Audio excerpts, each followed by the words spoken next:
আসসালামু আলাইকুম। BDHRM Excel টিউটোরিয়ালে আপনাদের স্বাগতম। আজকের ভিডিওতে আমরা শিখব শর্ট করা। এক্সেলে কাজ করতে গিয়ে অনেক সময় আমাদের নিউমেরিক ভ্যালুগুলোকে ছোট থেকে বড় বা বড় থেকে ছোট আকারে সাজাতে হয়, অথবা অ্যালফাবেটগুলোকে এ থেকে জেড বা জেড থেকে এ আকারে সাজাতে হয়। এই কাজটি আমরা খুব সুন্দরভাবে সহজেই শর্টের মাধ্যমেই করতে পারি। আমাদের টেবিলে যে ডেটাগুলো আছে, ধরে নিই ডি কলামের ডেটাগুলো অর্থাৎ নিউমেরিক ভ্যালুগুলোকে আমরা ছোট থেকে বড় আকারে সাজাবো। যেহেতু আমরা ছোট থেকে বড় আকারে সাজাবো, সেহেতু আমরা এটিকে স্মলেস্ট টু লার্জেস্ট শর্ট করতে পারি। সেটি করার জন্য প্রথমেই আমরা ডি কলামকে সিলেক্ট করব।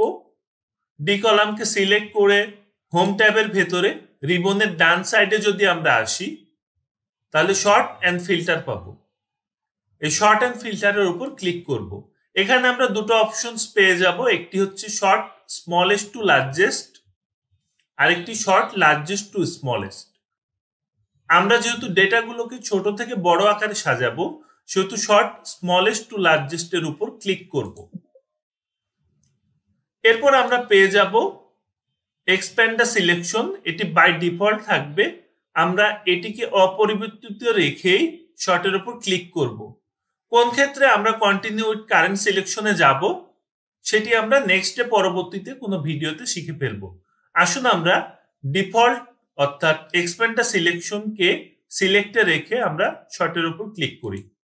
এই যে দেখুন 30, 90, 100, 120 অর্থাৎ ছোট থেকে বড় আকারের ডেটাগুলো সাজানো হয়ে গিয়েছে, এবং ঠিক একই সাথে এর রিলেটেড যে ভ্যালুগুলো আছে এ বি সি কলামে, সেগুলো চেঞ্জ হয়ে গিয়েছে।